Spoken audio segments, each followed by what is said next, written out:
Binigyan din ng Pangulo na malapit ng masampahan ng patong-patong na kaso ang kanyang pinsan na si dating House Speaker Martin Romualdez kaugnay ng anomalyang flood control skandal. Niniwalaan mo pa ba? Siyempre, hindi mo na paniniwalaan, andun na lagi yung pagdududa. Hindi man kayo naghiwalay ng tuluyan, pero may lamat na. At paniguradong bago niya maniwala, gusto niya munang makakita ng kaukalang katibayan at mga ebidensya. Ganun yung taong bayan ngayon, mga insan. Binigo niya na kasi. Sinaktan niya na.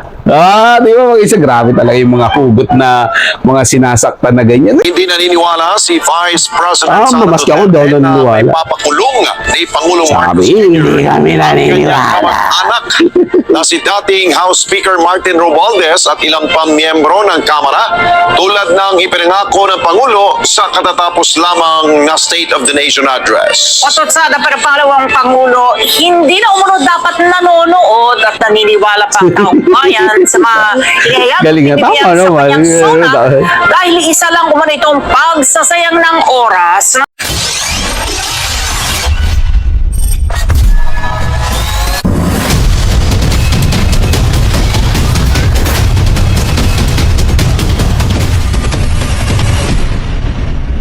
So yun ang mga insan, magandang araw sa ating lahat. Reaction Insan po muling nagbabalik. At ito maganda pag-uusapan natin ngayong araw mga insan, no? Dahil si Martin Romualdez daw sabi magkakaroon na daw ng patong-patong na kaso. Yari Pero si BP Sara Duterte hindi naniniwala. Hindi siya naniniwala na makukulong o makakasuhan itong si Martin Romualdez. Bakit kaya? Yun yung aalamin natin mga insan. Bakit nasabi yun ni Vice President BP Sara Inday Duterte? Haba.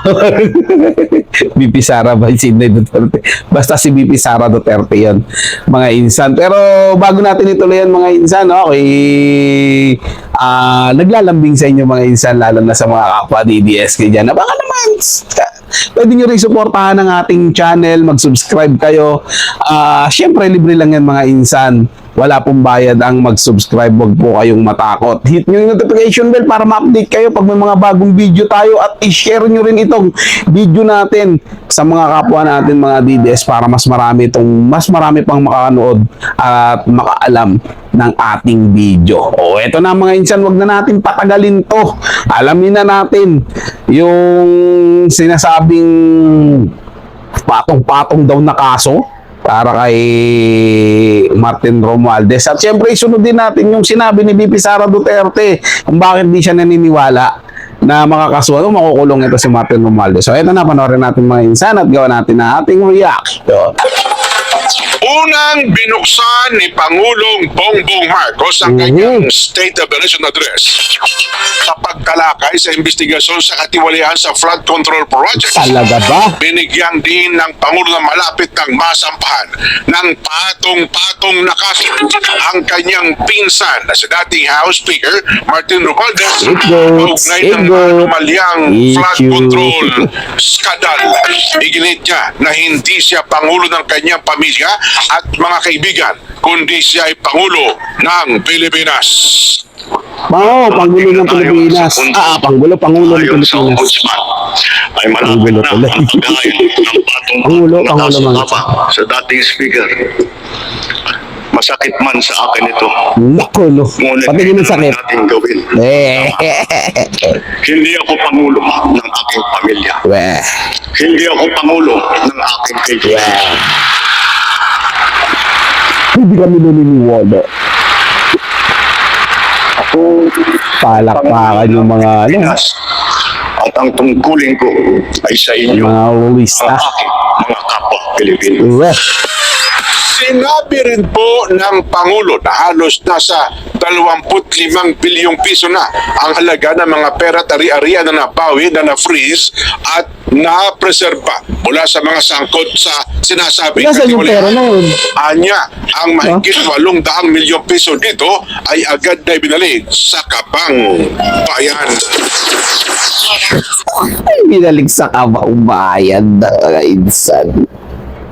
Ibinalik sa kabang bayan. Nako po. Ang hirap kasi paniwalaan yung mga insan na, may pera sa ganito, inano na namin, pero wala kang pinapakitang patunay, ebidensya. Malabo yung mga insan. Gaya nung sinasabi nyo na binalik nyo yung pera sa PhilHealth, tapos wala naman pala. So, anong klase yun mga insan? So, hirap maniwala. Diba? Pag yung tao kasi na nakitaan mo na nagsinungaling na ng isang beses, ang hirap ng pagkatiwalaan, ang hirap ng paniwalaan. Di ba mga insan? Nagsinungaling na nga sa'yo eh. Parang magjowa lang yan mga insan. Sinira yung tiwala ng jowa. Diba yung jowa mo, sinila yung tiwala mo. Di ba? Paniniwalaan mo pa ba? Siyempre, hindi mo na paniniwalaan, andun na lagi yung pagdududa. Hindi man kayo naghiwalay ng tuluyan, pero may lamat na. At paniguradong bago niya maniwala, gusto niya munang makakita ng kaukalang katibayan at mga ebidensya. Ganun yung taong bayan ngayon, mga insan. Binigo niya na kasi. Sinaktan niya na. Di ba mga insan? Grabe talaga yung mga hugot na mga sinasaktan na ganyan. Di ba yun mga insan, di ba? Nagsinungaling ka na before. Di ba? So, paano kaming maniniwala na nagsasabi ka na ng totoo ngayon? Di ba mga insan? Ang hirap paniwalaan nun na sinasabi mong may pera, nabawi, na priest, tapos ibinalik na sa kaban ng bayan. Yung kaban nga ng bayan, hindi nga namin alam kung saan napupunta yun. Walang maramdaman, walang proyekto. Ano yan? Ayuda na naman. Sino-sino ba nakatanggap? Taas kamay mga nakatanggap ng ayuda. Grabe naman niya mga insan. Kahit dito sa lugar namin, tanongin ko lahat ng mga tao dito eh. Makakilala ko, nakakuha ka ba ayuda? Hindi mo nalilista dyan. Ano yan mga insan? Kung nabalik, saan ba napunta? Kung nabalik man, saan paggagamitan? Paano ginamit? Mga ganun mga insan eh. Magtatanong ka na lang eh. Nabalik daw yung pera. Asan na yung pera? Ano pinagamitan? So ito mga insan, tingnan natin yung reaction dyan ni VP Sara Duterte kung bakit di siya naniniwala na makakasuhan. Makukulong ito si Martin Romualdez. So ito mga insan, panoorin natin to. Hindi naniniwala si Vice President Sara maski ako daw Duterte na may naniniwala. papakulong ni Pangulong Sabi, hindi kami naniniwala. anak na si dating House Speaker Martin Romualdez at ilang pang miyembro ng Kamara tulad ng ipinangako ng Pangulo sa katatapos lamang na State of the Nation Address. Patutsada pa ng pangalawang Pangulo, hindi na umunod dapat nanonood at naniniwala pa ang taong bayan sa mga Galing nga, tama sa naman. kanyang sona dahil isa lang umano itong pagsasayang ng oras ng mga Pilipino. Iginit naman ng Pangalawang Eh, Pangulo mas masarap na pa daw wala manood manong Netflix. natupad sa anumang ipinangako ng Pangulo. Kunin natin ang live report ni Madeline Villar Moratillo. Mads, ano pa yung mga ipinangako ng Pangulo na para kay VP Sara ay hindi natupad? Yes, Alex, ang partikular na tinukoy ni Vice President Sara Duterte na hindi natupad ay ang pangako na 20 pesos na bigas ni Pangulong Ferdinand Marcos Jr. Sa ngayon kasi, bagamat meron namang nabibili na 20 pesos na bigas, yan ay sa mga kadiwa stores ng Pangulo lamang. Hindi ko nga alam, asan yung kadiwa rito sa lugar. Ayon sa ombudsman, Kadiwa ba rito sa ay lugar malapit na? na ang paghain ng patong-patong na kaso laban sa dating speaker. Masakit Hindi sa kami naniniwala. ngunit kailangan nating gawin. Masakit. Patingin ang sakit nga. Ito ang highlight Wala ng eh. State of the Nation Address ni Pangulong Ferdinand Marcos Jr. kahapon. Umani ito ng palakpakan sa mga bisitang nasa plenaryo ng Kamara. Pero si Vice President Sara Duterte, hindi kumpiyansa sa pahayag na ito ng Pangulo. Giit niya noong 2025, sinabi na ng Pangulo na may mga makukulong kaugnay ng flood control anomaly bago ang Disyembre 25. Pero hindi ito nangyari. So, huwag niya na-expect na makulong niya dating speaker o mga member sa House of Representatives. Inihalimbawa ni VP Sara ang 20 pesos na bigas na ipinangako ni PBBM. Pero hanggang ngayon, sa Kadiwa stores lang ito available. Doon tayo sa 20 ang bigas. Ito sa veteran. May makukulong before Christmas. Di ba pag wala. So bakit pa kayo naniniwala? Wag lang sila. Giit ng Vice Presidente, pagsasayang Hindi lang naman sa talaga ako oras naniniwala, ang panonood ng SONA. Itong dates ko nanood na SONA. And wala akong planong basahin ang nilalaman ng SONA o kahit man lang summary. Dahil I truly believe it is a waste of time of the Waste of time talaga yan. Mula na maging vice-presidente, 2 beses lang dumalo si VP Sara sa SONA ni PBBM. Iyan ay noong 2022 at 2023 kung saan buo pa ang kanilang alyansa. At mula 2024 hanggang kahapon, hindi na ito dumalo sa SONA. Nasa Netherlands ngayon si VP Mag-aaksaya ka Sara pa ba ng para panahon? magbisita sa ama na si dating Pangulong Galing. Rodrigo Duterte. Sabi ni VP Sara, nasa maayos na kondisyon naman ang kanyang ama na si dating Pangulong Rodrigo Duterte. Magandang balita At yun, ilan daw mga sa mga napag-usapan nila Maayos ay na ginamusta kalusugan na si dating Pangulong ang estado Tatay ngayon ng Digong. politika dito sa Pilipinas. Tanda na yan. Pasalamat Sana din makauwi ang na yan dito vice-presidente talaga. sa mga Grabe. patuloy na sumusuporta sa kanilang pamilya. Balik sa inyo dyan, Alex. Okay, maraming salamat sa iyo, Madeline Villar Moratillo. Ako mga insan totohanan pa mga insan ako. Hikahusman ako sa buhay.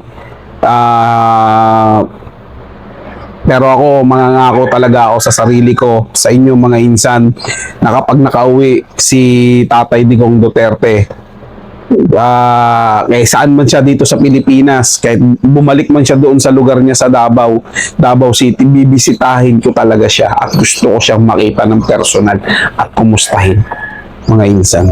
Sa ngayon kasi kahit gusto ko siyang makita, wala talaga tayong kakayahan magpunta sa Dahig Netherlands eh. Tumaasa lang talaga tayo na makita natin siya at mapasalamatan dahil sa kanyang ginawa para dito sa ating bayan na ngayon ay sinira naman ng sumunod sa kanya. So, ako talaga yan, pinangako ko na talaga yan mga insan sa sarili ko, sa pamilya ko at sa inyo mga insan na nanonood dito sa aking channel, sa mga kapwa DDS ko dyan kasi syempre ako, kiniklaim ko na yung sarili ko DDS dahil yun na yung tawag sa akin ng mga ululista. Sa katotohanan kasi mga insan, hindi talaga ako DDS eh. Kasi dilawan talaga ako noon. Mga binuboto ko talaga puro mga nasa side ng mga dilawan. Kaso nung pumasok nga si Tatay Digong Duterte sa pagiging Pangulo, doon ko lang siya nakilala. Although, gaya nga ng paulit-ulit yung sinasabi rito sa aking channel, di ba? Naikukwento na siya ng tiyahin ko na nakatira sa Davao City. At sinasabi niya kung gaano kagaling mamuno itong mga Duterte. Siyempre, hindi ko pa naman, to see is to believe nga tayo, hindi naman natin nakikita. At never pa ako nakapunta ng Davao City, mga insan, never pa ako nakabisita sa kanila. Yung tiyahin ko lang yung bumibisita sa amin dito, sa lugar namin, sa Metro Manila. So yun na nga mga insan, nung naging pangulo siya, mandatasyon, nakita ko napakaganda talaga. 'Di ba? Yung lalo na nagustuhan ko dun is yung mga sa kriminalidad at doon sa mga sa mga nagbebenta ng pinagbabawal na gamot mga insan eh. At saka mga gumagamit nun. Dahil nagulat ako na meron ako kakilala na mga biglang nag-surrender, natakot dun sa tukhang. Talagang ang daming nabago nun mga insan. Ang daming tumuwid yung buhay nun dahil sa ganun. 'Di ba? Taliwas yun doon sa mga sinasabi nitong makakaliwat, itong mga kakampon na sinasabi nilang, Jiki, gawin natin ng ganito. Taliwas yun mga insan. Kasi nasaksihan mismo ng mata ko kung paano naging maayos yung buhay ng mga ordinaryong Pilipino noon, na nakakapaglakad ka ng maayos sa lansangan, na hindi ka matatakot na baka biglang may tumutok sa'yo, mga ganun mga insan. Para sa akin, sobrang payapa nun. Hindi payapa para sa mga kriminal at mga nagbebenta ng mga pinagbabawal na gamot, pero sa mga ordinaryong Pilipino napakapayapa nun mga insan para sa akin. 'Di ba, partida pa nga pandemic nun eh, pero yung kabuhayan namin nun okay.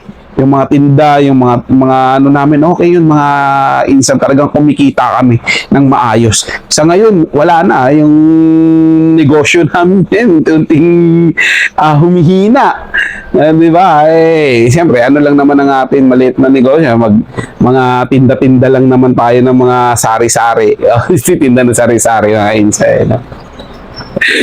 Di ba? Pero yung mga kaibigan ko na, mga negosyo nila, dried fish, Grabe yung grabe yung income nila no. At minsan sumasama pa nga ako, hinahatid ko sila, service sila sumasakay sila sa akin mga insan dahil may service tayong ginagamit noon. So, ayun mga insan, balik tayo dito sa issue. Although kahit sabihin naman ni Pangulong Marcos na yun nga, kakasuhan niya ng patong-patong ito si Martin Romualdez at iba pang mga sangkot di umano sa flood control na yan, pero malabo rin talaga mga insan parang ang hirap talaga paniwalaan, sobrang hirap paniwalaan. Mas maniniwala ako mga insan kung kikilo siya, di ba, at ibigay niya yung pag-imbestiga dyan kina Senator Marcoleta at Peter Alan Cayetano, di ba, ibigay niya sa minority, 'di ba, yung pag-imbestiga niyan. Kasi yung mga majority na-involved dun, mga itinuturo dun 'Di ba? Mas kapanipaniwala yun mga insan. Doon bibilib tayo dun sa kanya at maniniwala. Pero kung ganyan din na sila lang din ang mag-iimbestiga, malabo pa yan mga insan. So, sobrang mas malabo pa yan sa sabaw ng pusit. Yes!